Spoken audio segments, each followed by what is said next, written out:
Hi, thanks for tuning in today. Today I want to share with you a book that I got many years ago. A mentor of mine had read this book, not this particular physical copy of it, but he'd actually read his copy of it cover to cover. And this is a big book with a very fine print.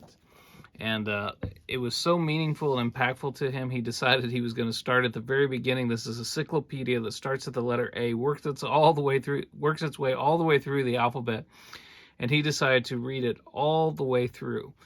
And so I thought, well, if this man is going to read this all the way through, I at least need to have it in my library. So I'm going to share with you, you might even want to add this to your library. Some people are just interested in old books, so I'm going to talk a little bit about this, but I'm also going to kind of zoom down on it so you can kind of see what it looked like.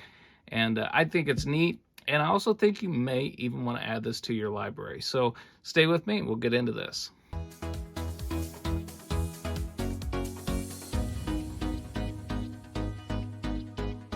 So what makes this unique? What makes this good? See, I don't know if you can see it right now, probably not, but I've got a 5-volume Bible encyclopedia that's made by Zondervan. Maybe I'll review it sometime. It's color and updated. Why on earth would I want something that come out of a product of the 19th century? And the printing of this, I think, came out in 1908. So this book that I have in my hands is over 100 years old. Why would I keep something like that on in my library when there's so many other options that are available today? Well, I want to say that this, if you've heard of the Jameson, Fausset, and Brown commentary, this Cyclopedia, as it's called, was put together by the Fausset and that Jameson, Fausset, and Brown. And it came out in a unique period of biblical scholarship. So in the 19th century, there was this wave of critical scholarship, some of it that really actually sought to undermine the scriptures that came out of German schools of thought. And what makes these volumes very interesting is they come right at that particular juncture in history where you still had scholars, which by today's standards would be considered very conservative. These very conservative scholars resisting this wave of, critical scholarship that was in some way kind of designed to undermine our confidence in the Bible. And these men interacted with that critical scholarship. In fact, they call their own work critical, but when we use that word, it's a little bit different than, when we hear critical scholarship now, you think unbelieving Bible scholars. Well, these men believe the Bible in so much that they would sometimes come up with harmonizations in the Gospels, for example, that to some people today might seem implausible. But these men, the interesting thing and what makes their scholarship valuable is they still have, if you're a conservative as far as on your view of the scripture, these men, Dr. Fausset, or he actually wasn't a doctor, he actually had a master's degree, but Fausset had this very high view of scripture and love for scripture. And the cool thing about people that were living in this generation is they didn't have Logos Bible software or Olive Tree or anything like that. So when they pulled together sources, it's because they had this breadth of knowledge that is almost unsurpassed in today's scholarship, because these men, when they quote somebody from the past, it's because they've actually read those classics. They really understood and had a deep knowledge of primary sources. And also, what makes it very valuable is they were anticipating, from a very conservative perspective, they were anticipating these trends that would become prevalent in our day as well.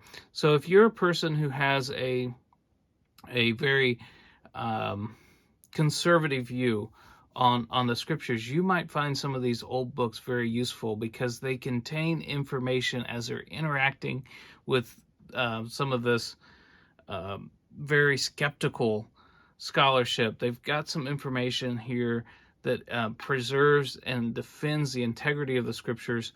And so I find it very very useful and valuable. So let's zoom down specifically on this text, and you can kind of take a look at it and see if this is something you might be interested in.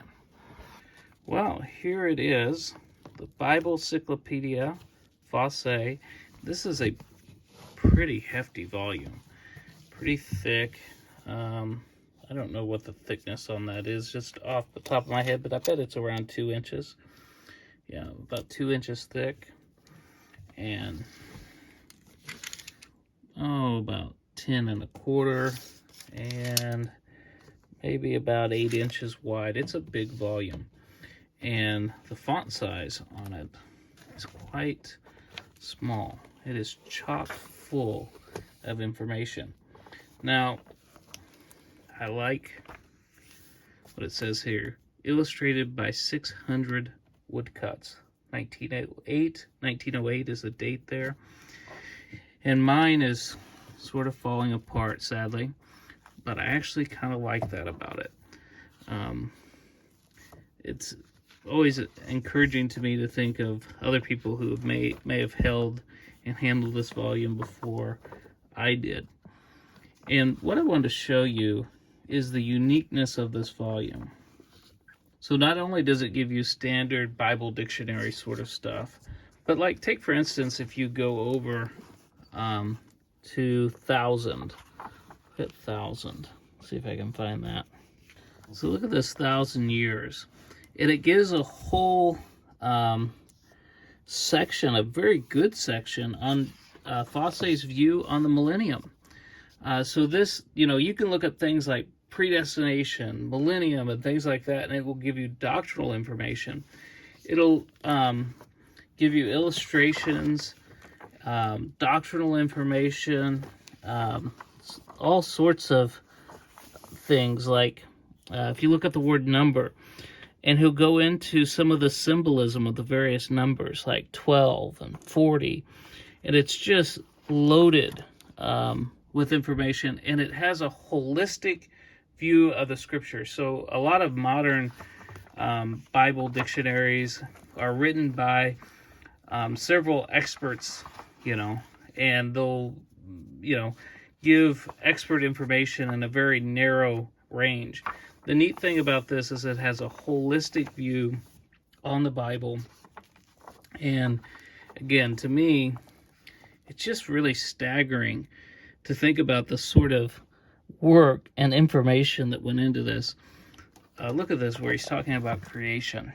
He gives the various dates by Hales and Usher. He discusses how this is used in the some of these things are talked about in the Septuagint.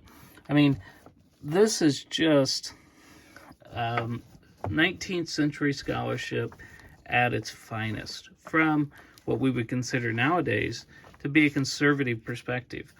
So it's interacting with scholars of that day. Let's just look at the first page here.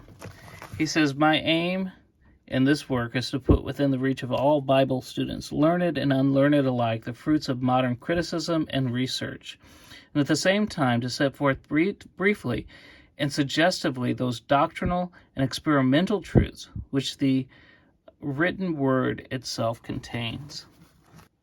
So when he says experimental here, he's not talking about like it's an experiment as in you can't it's uncertain or something like that. What he's talking about is experiential truths, maybe would be a better way for us to put in our vernacular today. But anyways, I just kind of wanted to give you a look at this old book. It's one on my bookshelf. You'll see it behind me if you watch my videos occasionally. And again, there's some benefits to some of this older scholarship. 19th century scholarship is particularly interesting for the way it's interacting with, would be, I don't know if we call it pre-modern scholarship, probably not. That's probably an imprecise way of putting it, but a scholarship that anticipated what we're dealing with today. So, all right. Well, thanks again for watching today. I just wanted to give you a look at this old book and maybe stir up some people to think about maybe adding some older books to their library too.